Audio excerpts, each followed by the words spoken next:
Hallo, hallo, hallo, hallo, hallo und willkommen zu diesem Video. Heute machen wir mal wieder ein Video auf Deutsch. Ist ja schon eine Weile her, dass ich das letzte Mal gemacht habe.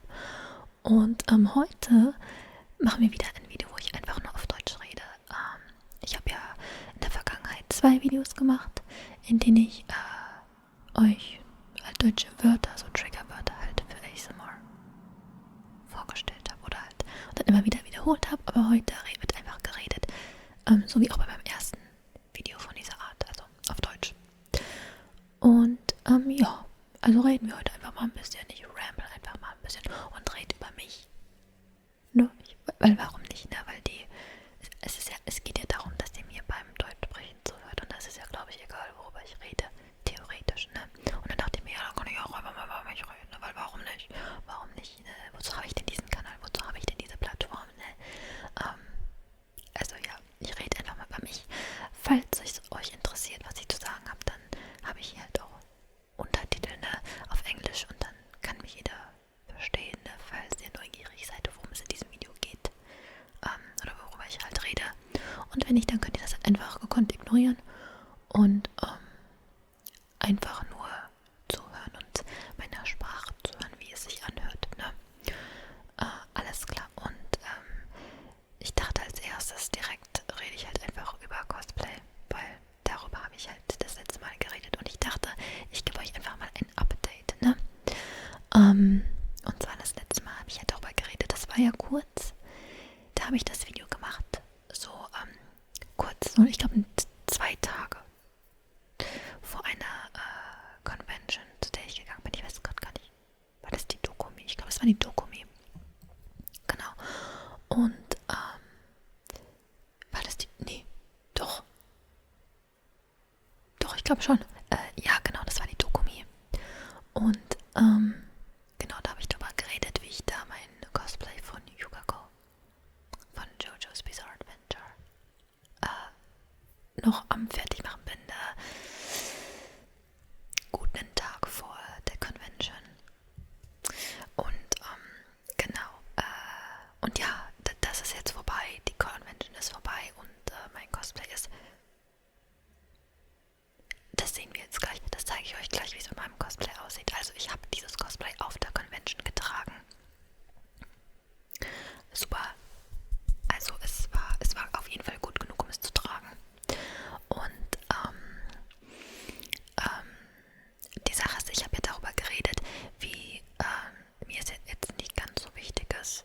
Also wie dass das Cosplay jetzt perfekt ist oder dass da jetzt alles genau selbst gemacht ist. Da habe ich auch über diese so Rosenaufnäher geredet, die hätte ich selber machen können. Ich habe mir aber welche gekauft, die einigermaßen passend sind so, ne? Und habe die dann auf die Ärmel drauf gebügelt.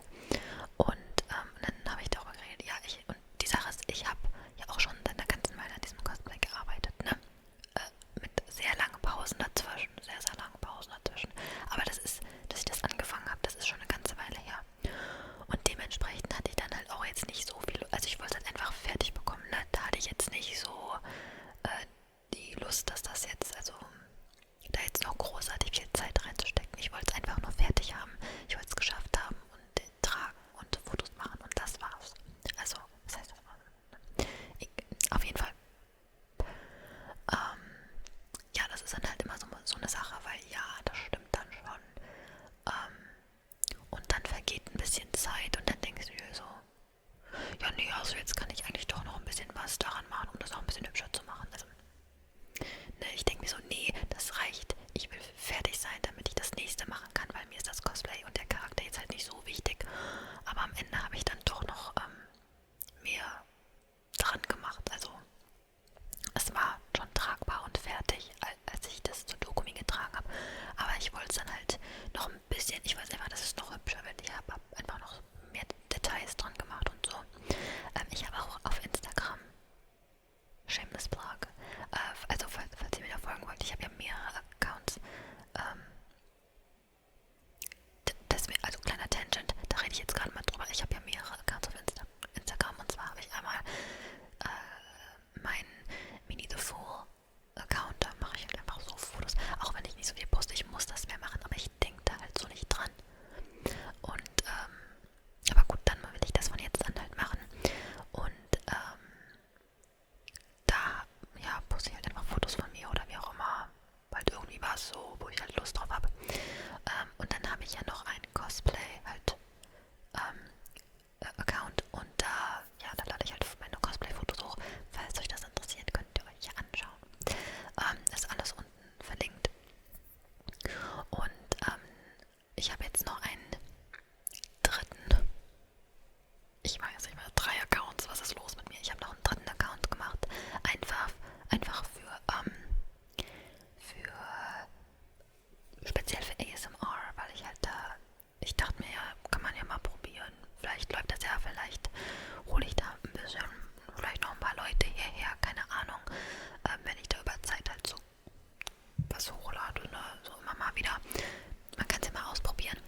ausprobieren.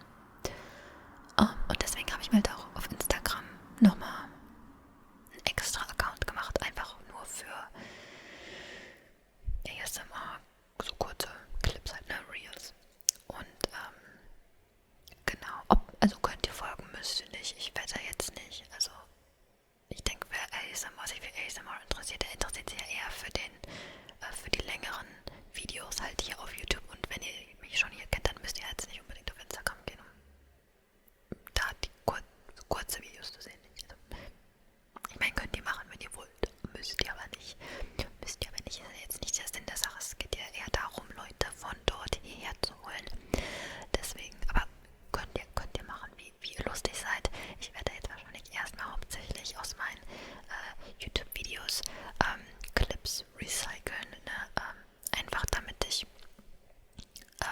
ich habe zwar Videos, so Short-Videos aufgenommen, extra dafür, aber ich dachte mir halt, das macht vielleicht mehr Sinn, wenn ich erstmal Sachen aus meinen Videos recycle, weil jetzt ganz am Anfang, wenn ich jetzt da einen Account starte, dann werden das ja nicht viele Leute sehen und dann jetzt extra mir so viel Mühe zu geben für so schöne Videos extra dafür produziert. Also das ist halt natürlich ein Haufen Arbeit und also jetzt am Anfang ist es vielleicht erstmal wichtiger, dass ich einen Haufen Content rauspushe, anstatt dass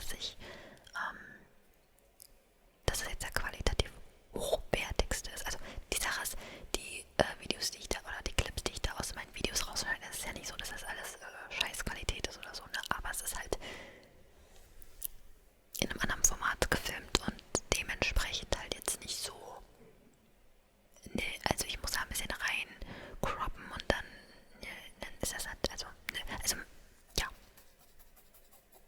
man merkt, dass es recycelter Content ist, aber das ist ja okay, aber gut, ne, vielleicht kommt da auch in Zukunft dann auch extra produzierte Videos, also halt kurze Videos. Ja, also so viel dazu, haben wir ein bisschen über was anderes geredet, kurz, kleiner Einschub. Wieder zurück zu dem, was ich vorher geredet habe. Also ja, jetzt wisst ihr halt Bescheid, falls das euch interessiert. Der heißt halt Mini the Moon ASMR, glaube ich. Ja. So heißt der neue Account. Kann ich in Zukunft, oder kann ich hier auch unten reinmachen, falls da jemand vorbeischauen will. Wie gesagt, da wird jetzt nichts großartig Tolles da sein, aber ich weiß nicht, in Zukunft vielleicht mache ich da auch Fotos rein, also von keine Ahnung, so kleine Updates, so, hier habe ich was gefilmt, oder ich habe jetzt was gefilmt, oder ich habe hier was gefilmt, oder gerade kurz darum drehen, keine Ahnung, wer weiß, aber im Moment lohnt sich das jetzt nicht so, weil ist ja sowieso keiner da. Aber gut, zurück zum Cosplay-Zeug. So, darüber haben wir eigentlich geredet, und zwar, genau, ich habe Fotos von dem Cosplay, nachdem ich das nicht auf der Doku mir getragen habe, sondern auf einer Convention danach, auf der Konichi. Und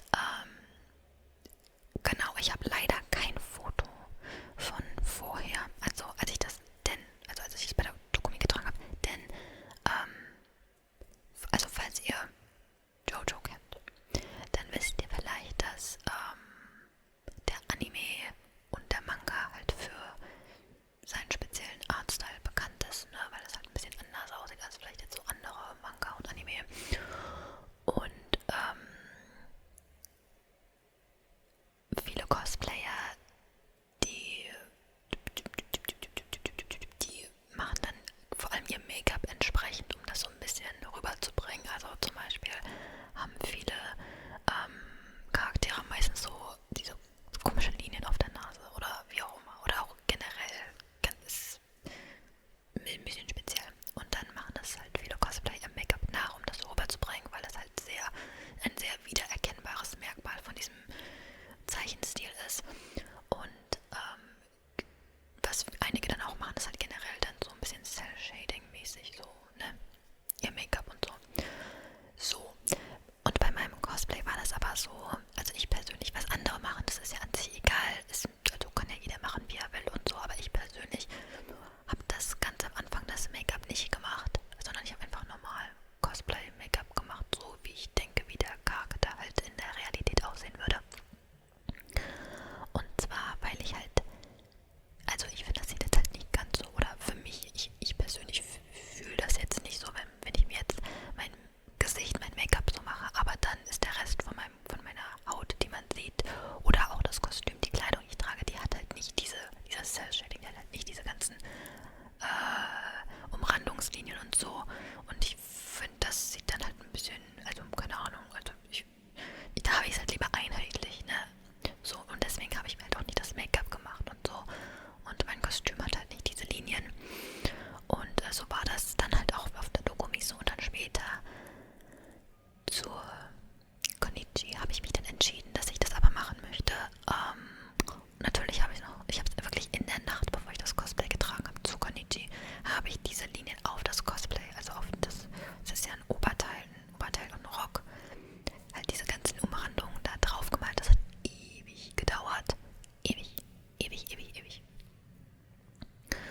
ist.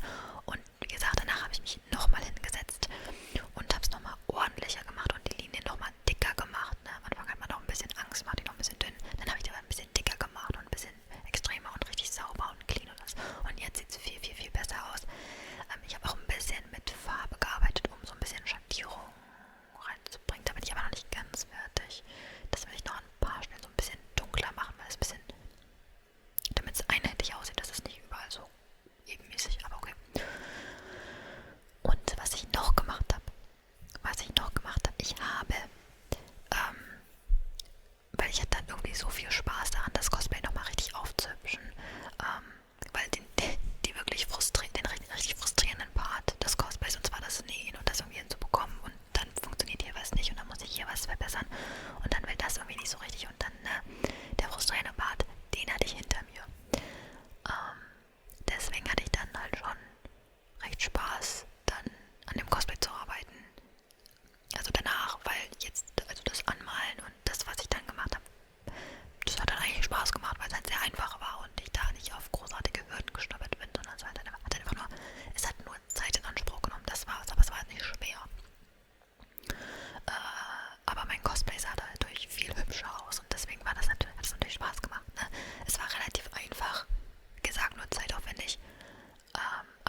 größere Leuchten, dass ich halt hier drin Fotos machen kann, weil ich habe halt die meisten Fotos auf meinem Instagram, da die ihr gesehen habt, die habe ich halt, also jetzt abgesehen von denen, die ich halt hier in dieser Beleuchtung gemacht habe, die habe ich halt tagsüber gemacht und zwar hier drin, weil das halt für mich am einfachsten war, von mir selber Fotos zu machen, ne? Hier drin mit Tageslicht hauptsächlich, weil ich halt keine großartige Beleuchtung hatte, die ausgereicht hätte für das, was ich machen wollte, ne? Also habe ich auch zum Großteil das Tageslicht benutzt, aber in der dunklen Jahreszeit, ne, im Winter, da geht das halt ein bisschen schlechter, weil die Sonne da nur relativ kurz draußen ist und halt auch nicht ganz so hell. Und dann ist das mit Fotomachen nicht so. Und ich habe mir aber Leuchten jetzt besorgt. Gut, jetzt wird es auch wieder heller draußen, okay, aber gut, jetzt habe ich ein bisschen mehr Beleuchtung und dann kann ich jetzt auch hoffentlich mehr Fotos machen. Genau, und zwar dann möchte ich auf jeden Fall Fotos von dem Cosplay hier machen, ne? Und auch von, Ada habe ich, muss ich auch noch Fotos machen. Ich habe noch keine Fotos von Ada gemacht, habe ich komplett vergessen, dass ich das noch nicht gemacht habe. Da habe ich ja mal zu Halloween, also nicht letztes Jahr, sondern vorletztes Jahr, da habe ich ja zu Halloween ein Video gemacht in dem Cosplay. Da war das aber auch, glaube ich, noch gar nicht komplett fertig, aber okay. Und Ada hatte ich auch schon an auf der Community, aber nur am Sonntag und auch nur ganz kurz, weil das Wetter war Mist. Das war nicht so gut, es hat geregnet. War ein bisschen doof. Und, aber ja, aber gut, Ada ist auch so ein Cosplay. Jetzt sage ich es schon wieder, Aber diesmal ist es auch mehr wahr. Diesmal ist es wahr, bei Yukako war es so ein bisschen gelogen, weil ich habe dann ja doch noch weiter dran gearbeitet. Aber bei Ada ist es tatsächlich wahr. Das ist so ein Cosplay, da bin ich jetzt nicht so. Es steckt jetzt nicht so mein Herzblut dran, das ist jetzt, also ich muss das jetzt nicht nochmal auf einer Convention tragen. Ich will da unbedingt Fotos von machen und so. Vielleicht kann ich auch mal ein Video machen oder sowas. So ein Roleplay-Video, keine Ahnung. Diesmal richtig in Character, ne? Für Ada, das letzte, das war ja eher so, wir sind auf einer Kostümparty und ich habe ein Ada-Kostüm an, so, ne? Vielleicht diesmal wirklich als Ada. Das könnte ich ja mal machen, aber ich habe jetzt nicht vor, das nochmal irgendwo rauszutragen. Vor allem die Schuhe, auf die Schuhe keinen Bock, bin ich ehrlich. Schuhe sind ja auch immer so eine Sache. Schuhe, also für Fotos ja gerne, das kann man gerne akkurat sein, aber wenn ich auf eine Convention gehe, da will ich, nee, das ist mir zu doof, das habe ich gemacht, das ist mir zu blöd, da irgendwie schöne Schuhe anzuziehen, die akkurat sind und irgendwie, ne, also es sei denn, das sind wirklich Schuhe, die bequem sind, okay, meinetwegen, aber also hohe Schuhe habe ich sowas von keinen Bock drauf, so unbequeme Schuhe, ich hatte auch für das Cosplay habe ich Schuhe, die haben so einen Mini-Absatz, nicht hoch, aber die Schuhe sind aus irgendeinem Grunde trotzdem mega unbequem, ich weiß nicht warum, vielleicht weil die nur eine dünne Sohle haben und kein Blatt, also ja, die haben nur sehr, sehr dünne Sohle, vielleicht deswegen, weil die nicht sehr stabil sind, aber so unbequem. Gebe ich auf. Ich habe andere Schuhe, die tatsächlich auch ganz gut zum Cosplay passen. Und dann ziehe ich lieber sowas an. Oder ich glaube, das mache ich auch in generell in Zukunft, weil auf Conventions, da will ich keine unbequemen Schuhe tragen. Das ist mir zu doof. Das macht keinen Spaß. Das ist einfach nur scheiße. Nee, das ist mir zu blöd. Für Fotos gerne. Aber wenn ich da irgendwie auf der Convention rumlaufen muss, nö. Das ist mir echt zu doof. Das tut weh. Macht keinen Spaß. Das lohnt sich nicht. Und die Sache ist, es juckt halt auch niemanden, was du für Schuhe hast. Das sieht halt keiner, ne? Also keiner achtet auf die Schuhe. Und selbst, also, da guckt ja jemand hin. Also es guckt dir generell nie jemand auf die Füße. So. Also, es gibt bestimmt Leute, die gucken auf die Füße. Generell gesehen gucken Leute einem ja nicht so wirklich großartig auf die Schuhe. Es sei denn, du hast irgendwas Auffälliges an, also irgendwelche auffälligen Schuhe, aber das ist ja in den meisten Fällen nicht so der Fall. Deswegen, das fällt keinem auf. Das fällt echt keinem auf, wenn du da so lange nur Schuhe hast, die so einigermaßen so farblich passen oder so. Interessiert das niemanden, was du da anhast, ne? Und selbst wenn, ich glaube, kann jeder Verständnis dafür haben, dass du keinen Bock hast, in unbequemen Schuhen stundenlang durch die Gegend zu latschen. Also ja. Ada habe ich nicht unbedingt vor, nochmal auf einer Convention anzuziehen. Aber mal gucken, das vielleicht schon. Vielleicht ist es ja immer ganz gut, ne, wenn man so alte Cosplays hat, so gerade als Backup-Cosplays oder wenn man sich so denkt, okay,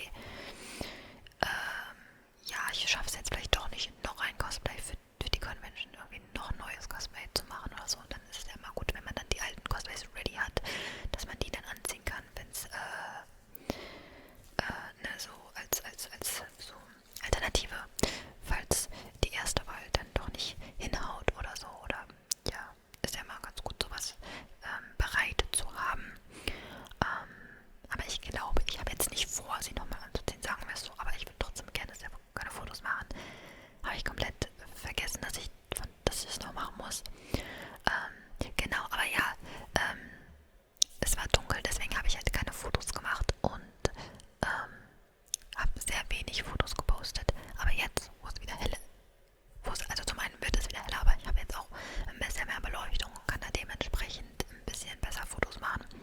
Und dann will ich da auch mehr Fotos machen. Genau. Und genau, da muss ich das noch machen. Von Yukako Ada auch. Yukako muss ich die Perücke aber erstmal neu stylen. Zum einen, weil halt ich habe die halt zu mehreren, ich habe die halt ein paar Mal getragen und dementsprechend ist halt die Frise halt nicht mehr so fresh. Also ist ein bisschen, die Locken und die Wellen, die sind ein bisschen rausgegangen und sind nicht mehr so schön. Aber ich glaube, also zum anderen Punkt, ich glaube, ich kriege das auch besser hin. Ne? Wenn ich das Cosplay jetzt in Fotos verewige, dann kann die Frise vielleicht auch ein bisschen hübscher aussehen. Und ich glaube, ich kriege das besser hin. Ja. Aber gut, das Cosplay ist fertig. Also zum größten Teil, ne? So, und ich kann euch ja mal zeigen. Ich habe nämlich neues Cosplay, was ich angefangen habe. Ich habe es auch eine ganze Weile nicht mehr weitergemacht. Und jetzt habe ich aber wieder Bock. Das weiterzumachen. Ich kann euch auch schon mal das erste Teil zeigen. Es ist noch nicht ganz fertig. Ich muss noch unten bei den Ärmeln das hier dran machen, ne? Und ganz unten am Oberteil auch. Und ich weiß gar nicht, wie man das auf Deutsch nennt. Aber ist gut, ist jetzt auch egal, ne? Und ich glaube, ich mache hinten. Ich zeig's euch einfach mal. So, und dann.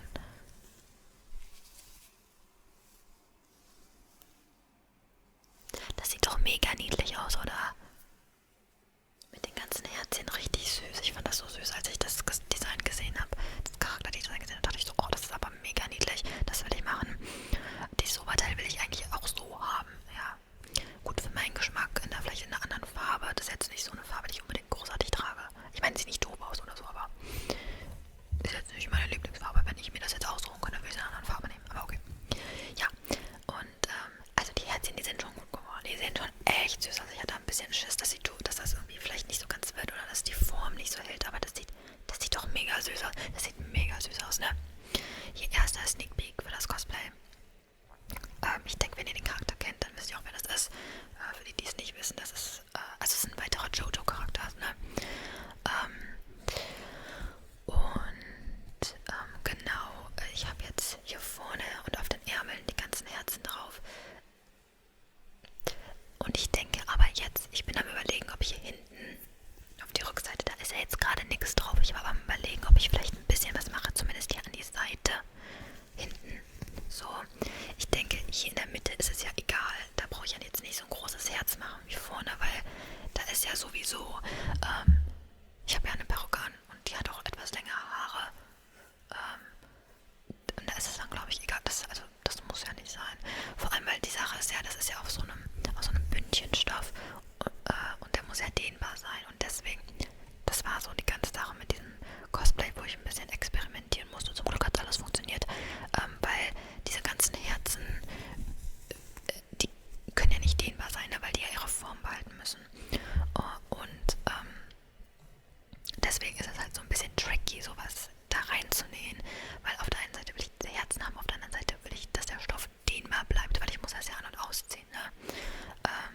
Also ich hätte da vielleicht auch einen Reißverschluss hinten reinmachen können, damit das nicht dehnbar sein muss, damit ich das ansehen kann. Aber das wollte ich nicht. Unbedingt. Aber ja gut, ich habe jetzt hinten erstmal nichts, also eingeplant, nichts hinzumachen. Eben um sicher zu gehen, weil falls das vorne durch die ganzen Herzen nicht mehr dehnbar genug ist, dass immerhin hinten, weil da nichts ist, ist es trotzdem noch dehnbar genug, dass ich das Oberteil an- und ausziehen kann. Aber jetzt, wo ich halt so weit bin, wie ich halt jetzt bin, also das lässt sich schon noch ganz gut dehnen. Also ich glaube, das ist kein Problem, wenn ich hier noch ein paar Herzen, so wie gesagt, zumindest hinten an der Seite dran mache. Wie gesagt, ganz hinten in der Mitte. Jetzt habe ich irgendwie einen Fussel an der Nase. Da, glaube ich, muss ich nichts hinmachen, weil das sieht, glaube ich, keiner. Und am Ende ist es ja so oder so auf der Rückseite. Also da guckt ja sowieso fast keiner hin, was da auf dem Rücken passiert, ne? Deswegen vielleicht an die Seite, muss ich mal gucken, ob ich das noch machen möchte.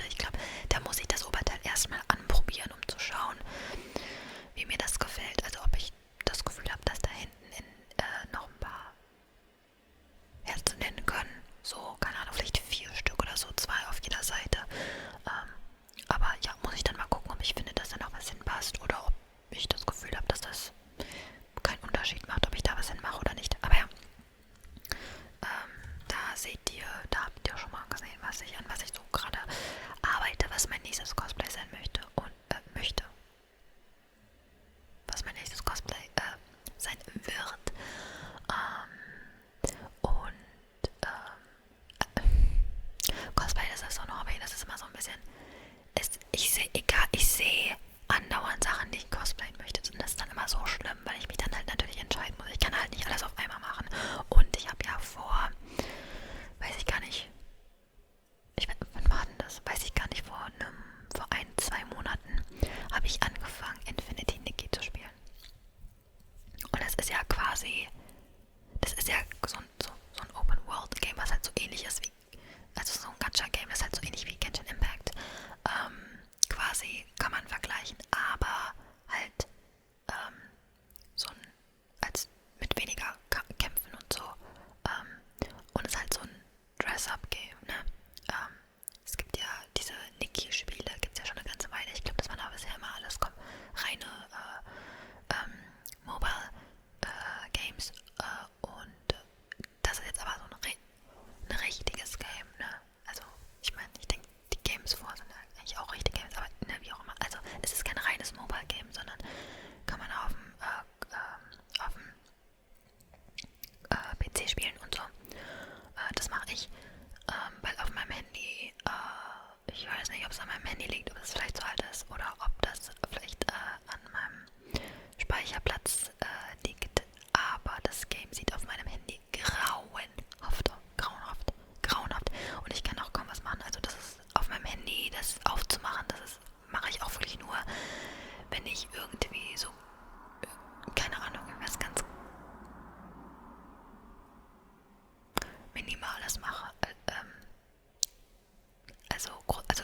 Also Evolution heißt in dem Game quasi, dass du einfach eine neue Farboption für dieses Outfit freischaltest und dann hast du das Outfit halt in zwei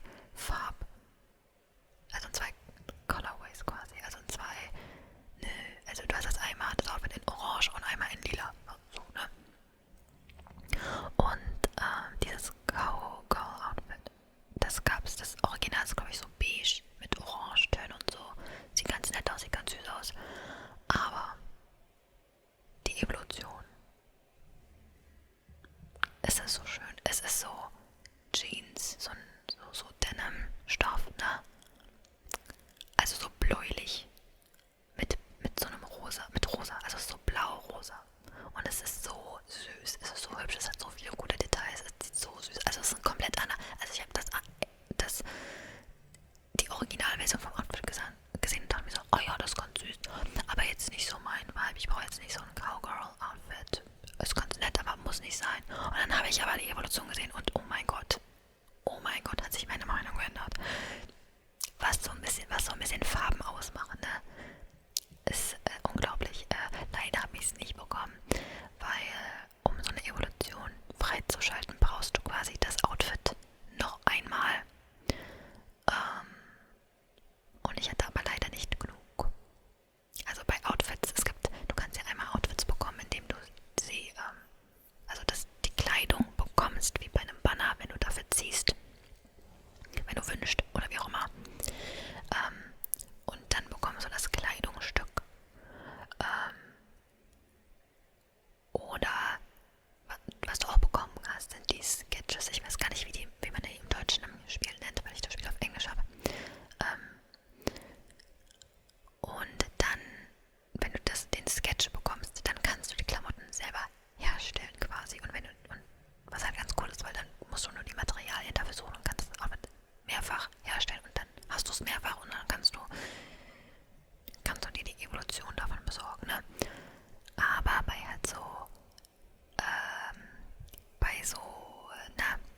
Outfits, die du von Bannern bekommst, also wo du quasi Wünsche für ausgeben musst oder halt Geld eventuell dafür ausgeben musst, um die zu bekommen, da ist das natürlich nicht der Fall. Da geben die dir nicht den Sketch, sodass du dann einfach so das Outfit nochmal neu machen kannst, damit du die Evolution hast. Nee. Da bekommst du nur die einzelnen Kleidungsstücke, sodass du quasi das gesamte Outfit zweimal ziehen musst, also wünschen musst, dass du das Outfit zweimal hast und dann kannst du dir die Evolution holen. Und ich hatte leider nicht genug Wünsche, um mir das Outfit zweimal zu holen. Ich habe die Originalversion vom Outfit, aber die Evolution habe ich halt nicht. Was ein bisschen schade ist. Aber okay.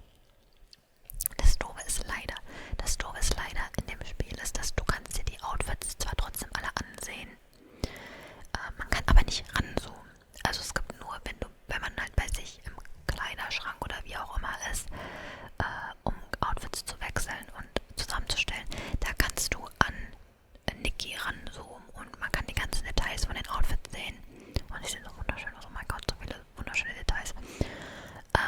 Aber das geht halt nur dort, also wenn du die Klamotten besitzt in dem Kleiderschrank. Man kann sich die anderen Outfits, die man nicht besitzt, die es im Spiel gibt, kann man sich trotzdem ansehen. Allerdings geht das nur, also du kannst dir die ansehen und du kannst das Model auch drehen und so und dir das von allen Winkeln ansehen. Du kannst aber nicht ranzoomen. Und das ist ein bisschen doof, weil dann kann ich die ganzen Details nicht so gut sehen. Und das ist halt ein bisschen schade. Ich kann auch nicht Kleidungsstücke, einzelne Teile vom Outfit ausziehen, damit ich sehe, was drunter ist. Also wie zum Beispiel die Schuhe, ne? Die hat so Stiefel an, aber der obere Teil von den Stiefeln ist halt durch die Hose verdeckt. So, wenn ich das Outfit hätte, dann könnte ich die Hose einfach ausziehen, damit ich den oberen Teil von dem Stiefel sehen kann und sehe, was da drauf ist.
weiß und wo ich die vielleicht nicht ganz so komplex sind nachzustellen.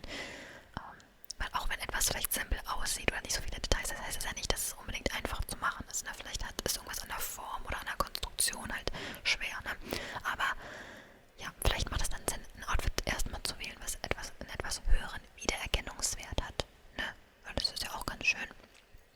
Und dann aber vielleicht ein bisschen simpler ist.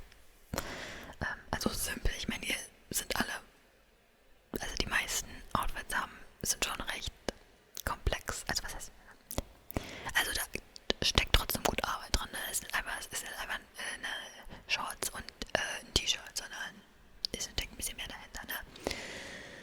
Ja, aber da muss ich dann auch wieder gucken, welches Outfit. Ne? Es ist alles nicht so einfach. Aber gut.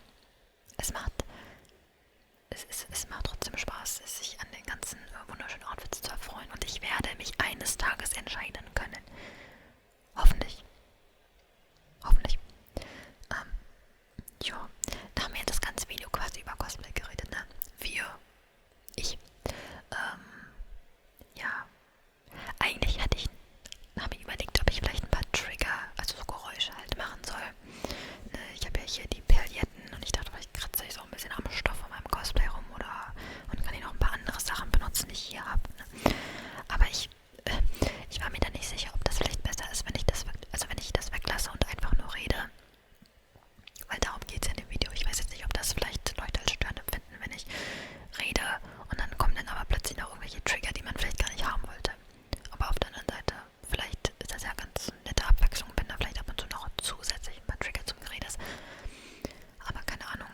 Ja, jetzt habe ich halt doch nur geredet und sonst nichts. Aber ich hoffe, das ist okay. Und ja, ich weiß gar nicht, ob dieses Video überhaupt unterhaltsam ist. Also für ASMR halt unterhaltsam, ne? Weil ja, ich sitze hier einfach nur und rede halt drum, was mir gerade so in den Sinn kommt, wo ich Lust drauf habe und ich weiß gar nicht, ist das überhaupt interessant? Wie gesagt, so richtig interessant. Inhaltlich geht es ja natürlich nicht, aber trotzdem. Und ich bin jetzt auch gar nicht, ich bin mir jetzt gar nicht sicher, weil ich jetzt so viel am Reden war und darauf konzentriert war, weil ich bin jetzt gar nicht so sicher, ob das jetzt selbst aus ASMR-Hinsicht nur das Gerede, ob das jetzt mir gut gelungen ist oder nicht. Ich bin ganz ehrlich, ich war ein bisschen sehr in meinem Gerede drin, da habe ich jetzt gar nicht mal so doll drauf geachtet, wie gut ich das mit dem ASMR mache. Aber okay, jetzt habe ich fast eine Stunde geredet. Ich weiß gar nicht, gibt es auch irgendwas zu sagen? Bin ich am Überlegen, dann kriegen wir die Stunde noch voll. Also ja, ich habe darüber geredet, über mein Yukaku Cosplay, das jetzt endlich so ziemlich fertig ist. Also klar, ich muss noch Pauke sein, wie auch immer, blablabla, aber an sich bin ich sehr zufrieden damit. Worüber können wir noch reden? Genau, was ich jetzt aktuell für ein Cosplay mache, habe ich auch gesagt, ne? Und was ich in Zukunft eventuell mache. Aber es gibt noch so viele andere Cosplays, die ich gerne mache. Es ist schlimm, es ist so schlimm. Es gibt so viele coole Charakterdesigns und so und dann weiß man am Ende gar nicht, wofür man sich entscheiden soll, ne?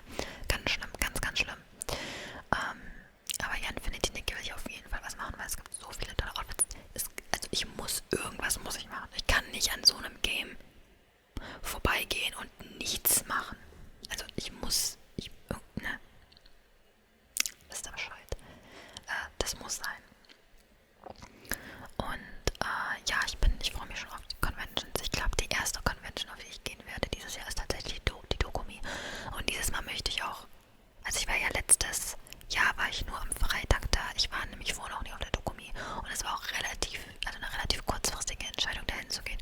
Und dann also ich bin mit einem Kumpel hingegangen und da dachten wir uns, ja, lass mal Freitag gehen, der ist am günstigsten und da können wir ja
echten Leben.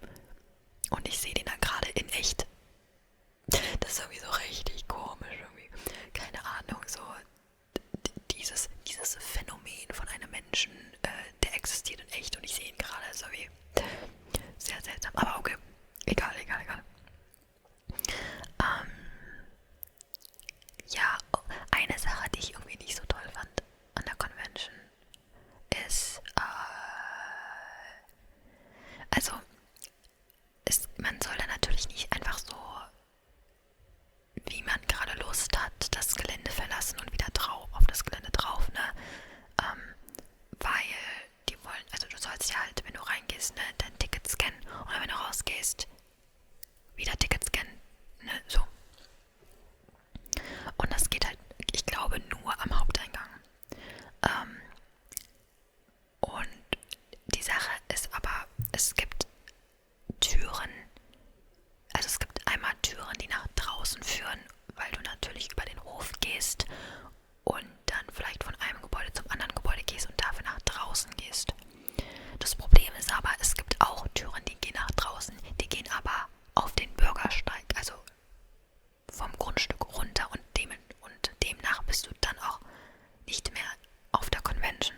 Und das sollst du halt nicht machen, sondern du sollst zum Haupteingang gehen, ne, und dort ein Ticket scannen, dass du rausgehst. So. Und das heißt, so den gescheiten, richtigen Weg gehen. So. Du sollst nicht einfach so aus diesen Türen raus. Das Problem ist aber, diese Türen, ich meine, die Sache, das an sich ist ja ersichtlich, dass du vielleicht nicht überall einfach so rausgehen sollst, sondern dass die wollen, dass du da durchgehst, wo die dann auch scannen können, dein Ticket scannen können.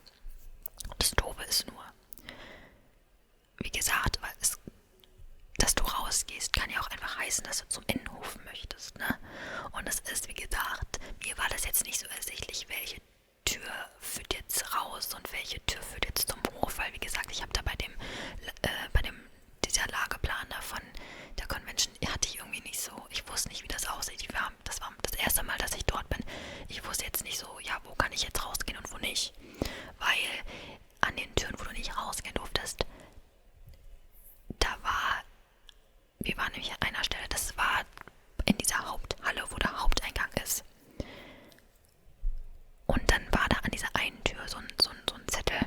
Das war so eine Tür an der Seite, ging nach draußen. Und da war so ein Zettel dran, wo stand, wo der Haupteingang ist mit einem Pfeil. Da stand aber nicht dran, dass das keine Tür ist, durch die man gehen darf. Also da stand nicht dran, dass das Benutzen dieser Tür verboten ist. Da stand nur, ach ja, übrigens, da drüben ist der Haupteingang. Und da war auch irgendwie nichts, um das, ne, also, dass die Tür offen war, kann ich nachvollziehen, wahrscheinlich wegen Sicherheit, wegen Feuer und sowas, ne, dass die Tür offen bleiben muss als Notausgang. So, deswegen konnten die wahrscheinlich nicht zumachen oder nicht wirklich was da vorstellen, weil das halt zugänglich sein muss aus Sicherheitsgründen, ne. Das Doofe ist halt nur, die haben es auch nicht wirklich erkenntlich gemacht, dass du da nicht rausgehen sollst. Also, dass das wirklich verboten ist, da rauszugehen.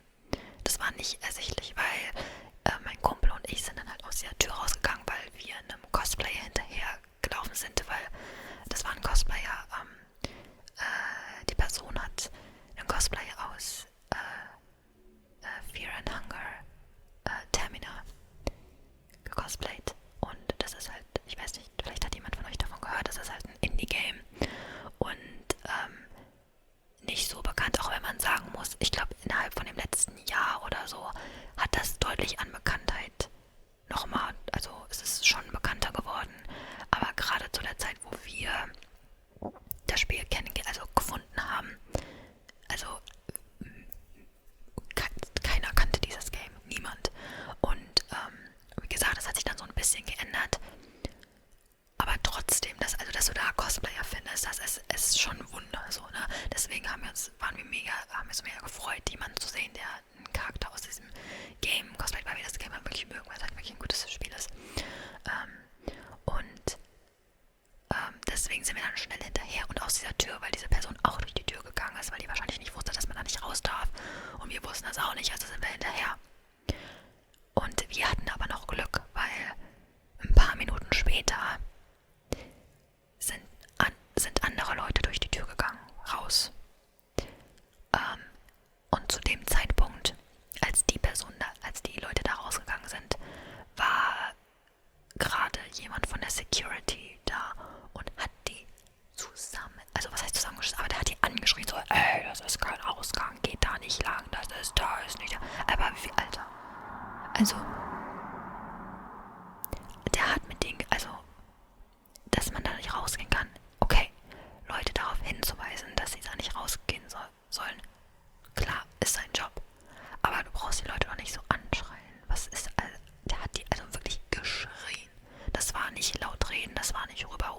nicht streng reden, das war wirklich wütend anschreien.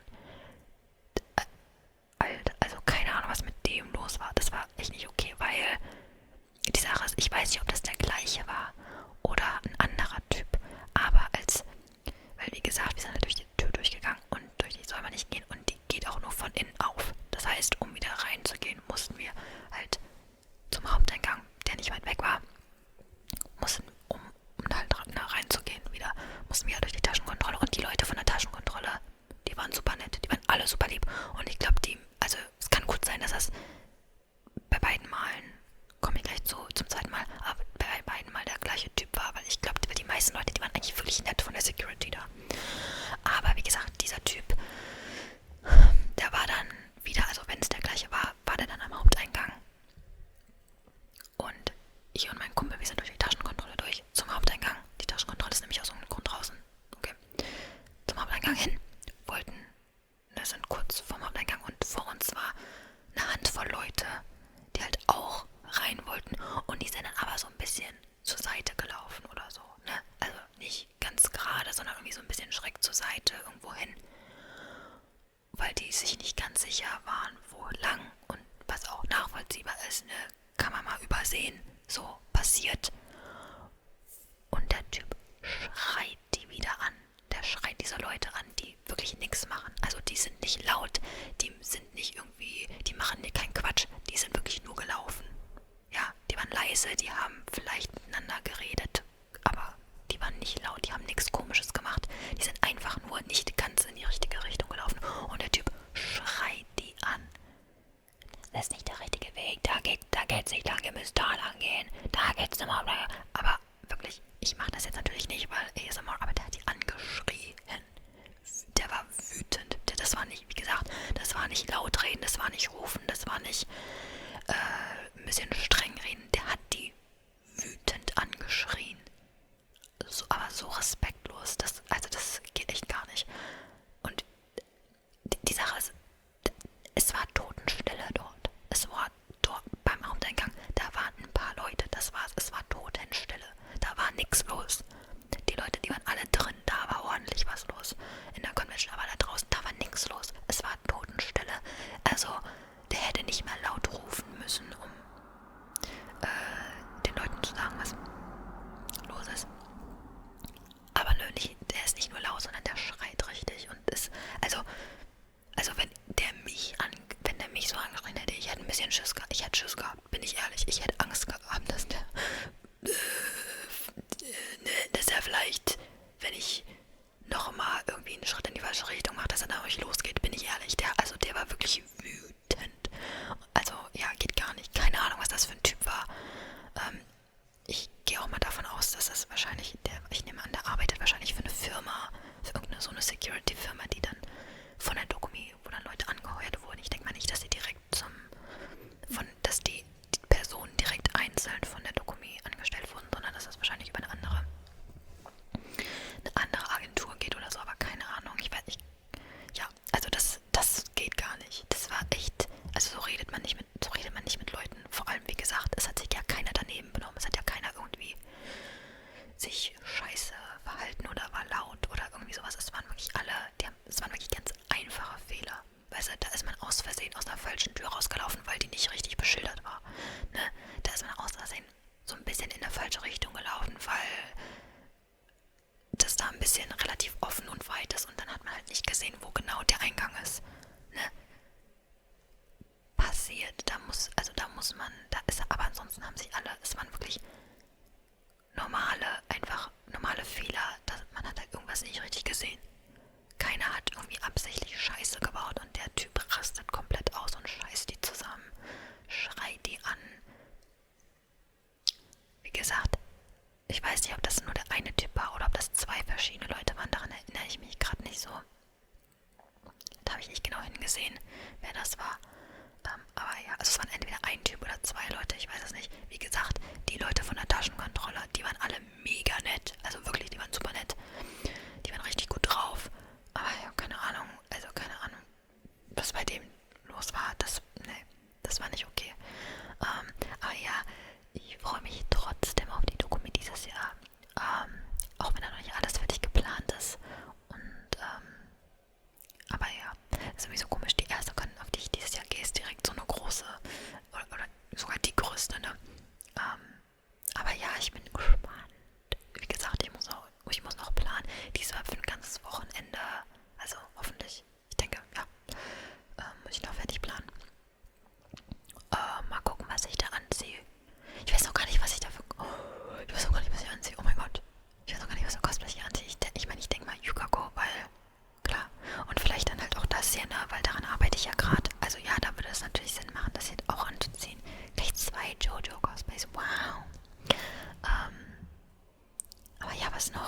Schuhe müssen ja nicht so akkurat sein und so, gerade wenn man auf eine Convention geht.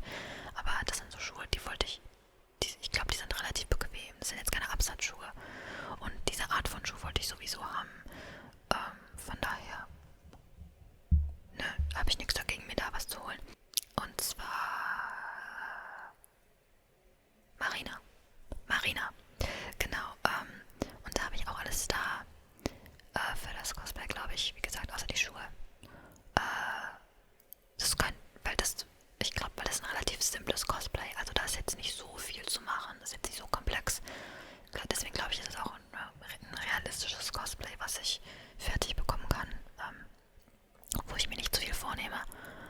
Und ja, vielleicht habe ich ja jetzt meine, also Yukako kann ich nochmal anziehen.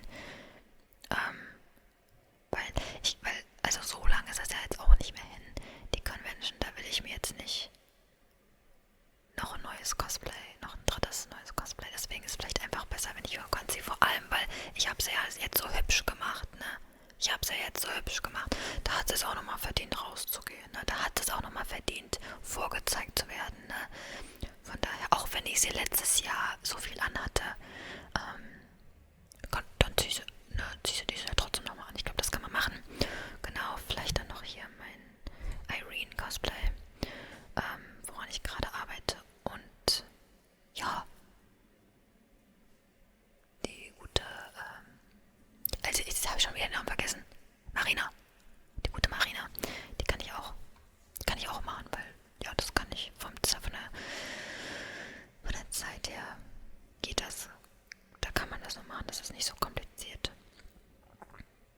Ja, es sei denn, mir fällt irgendwas anderes ein, wo ich mir denke, nee, ich will doch das machen. Aber ich glaube, das kommt ganz gut hin. Ich glaube, da habe ich keine Lust, habe ich ja schon gesagt. Aber ja, ich weiß gar nicht, arbeite ich auch an irgendwas anderem. Es gibt noch ein paar andere Cosplays, wo ich auch die Sachen da habe, die ich machen möchte. Aber die habe ich noch nicht angefangen, weil ich möchte nicht 20 Cosplays auf einmal anfangen. Auch wenn ich das irgendwie will. Also irgendwie will ich schon. Ich habe Bock, weil ich so viel Bock auf all diese Cosplays habe. Aber deswegen habe ich mir auch die Materialien gekauft für die Cosplays. Aber anfangen glaube ich noch nicht, weil das, nee, nö. Das muss ich mir dann doch nicht antun. Ich glaube, das wollen wir doch ein bisschen realistisch bleiben und Schritt für Schritt, ne? Weil sonst wird hier gar nichts fertig. Also ja, das ist anscheinend doch Cosplay-mäßig jetzt alles geplant, was ich anziehe. Ist ja super. Ja, dann, ich glaube, dann sind wir fertig. Guck mal, jetzt habe ich schon wieder gut geredet, ne? Ich freue mich auf die Dokumi. Das wird meine erste Con, dann gehe ich wahrscheinlich wieder. Wird wahrscheinlich so ähnlich wie letztes Jahr. Ich gehe auf die Dokumi, ich gehe auf die Konichi. Im September ist die, glaube ich, und dann zwischendrin werde ich vielleicht hier und da auf so kleinere lokale Conventions vielleicht gehen. Mal schauen, je nachdem, wie ich Zeit habe und Lust habe und was es da so gibt, was ich so sehe. Ja, freue ich mich drauf. Ich habe mich drauf, das erste Mal alle 3 Tage auf der Dokumi zu sein. Ja, ich weiß nicht, ob wen von euch sowas interessiert, was ihr zu sagen habt. Wie gesagt, seht euch meine Instagram-Seite aus. Oder ich habe ja auch einen TikTok, da habe ich auch verlinkt. Aber wie gesagt, bei meinem TikTok, das wird wahrscheinlich so ähnlich sein wie mit dem Instagram. Extra für für ASMR-Zeug. Also ich weiß, ob das für euch interessant ist, weiß ich nicht, weil ihr seid ja wahrscheinlich für diesen Content, also für die langen Videos und nicht für so Shorts. Es geht ja eher darum, Leute von dort hierher zu holen, nicht andersrum, ne? Aber vielleicht, ne, wenn ihr wollt, könnt ihr machen. Könnt ihr machen, wenn ihr wollt, also aber müsst ihr nicht. Okay. Genau, jetzt habe ich wieder ein Video gemacht, wo ich Deutsch rede. Wie gesagt, ich weiß nicht, wie gut das jetzt hier wird, wie gut das für ASMR jetzt geworden ist, weil ich habe mich dann doch ein bisschen vom ganzen Reden ablenken lassen. Aber ich dachte, ich rede wieder, weil, wie gesagt, ich darf ja auch mal über die Sachen reden, die mich interessieren, oder nicht? Ne, ist ja meine Plattform, kann ich ja auch mal machen.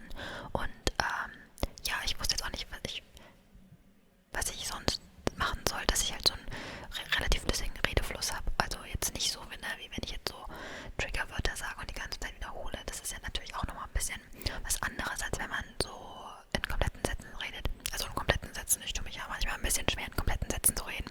Aber okay, es ist wie es ist. Weil ich meine, man kann lesen, aber lesen finde ich halt ein bisschen blöd, weil, ja, also zum einen, ich habe halt hier mein Mikrofon, dann muss ich hier ein Buch irgendwie so halten, dass das irgendwie funktioniert, dass ich das gut lesen kann. Und dann, ich weiß jetzt auch gerade nicht, wie gut ich im Vorlesen bin. Nicht, dass ich da irgendwie über meine Worte andauernd stolper. Ich weiß, ja, keine Ahnung. Und ich wüsste jetzt auch nicht, was ich jetzt hier lesen soll.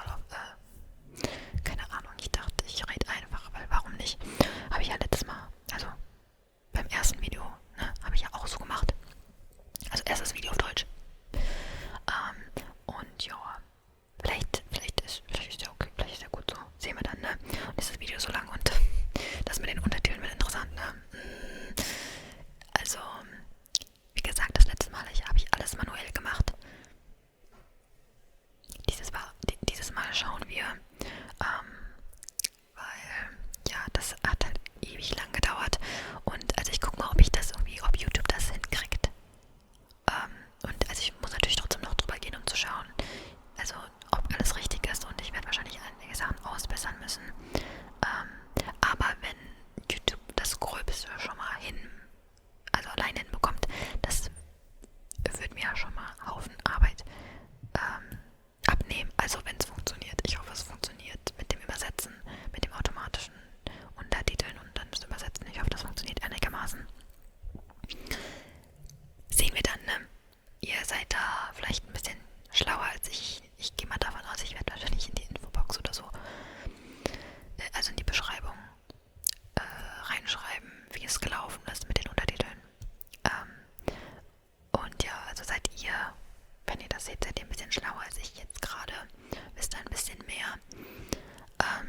Ja, sehen wir dann, ne? Und ich glaube, dann bin ich auch fertig mit diesem Video, oder? Ich glaube, das war fertig. Ihr könnt ja vielleicht mal sagen, falls es irgendwas gibt, in Zukunft. Ne? Ich kann sowas ja ab und zu mal machen, so Redevideos. Ob jetzt auf Deutsch, aber auch auf Englisch, falls euch das interessiert. So Redevideos. Und es war ja auch nicht geplant, dass es ein reines Redevideo ist, ne? Ich kann ja auch da zusätzlich noch irgendwelche Trigger,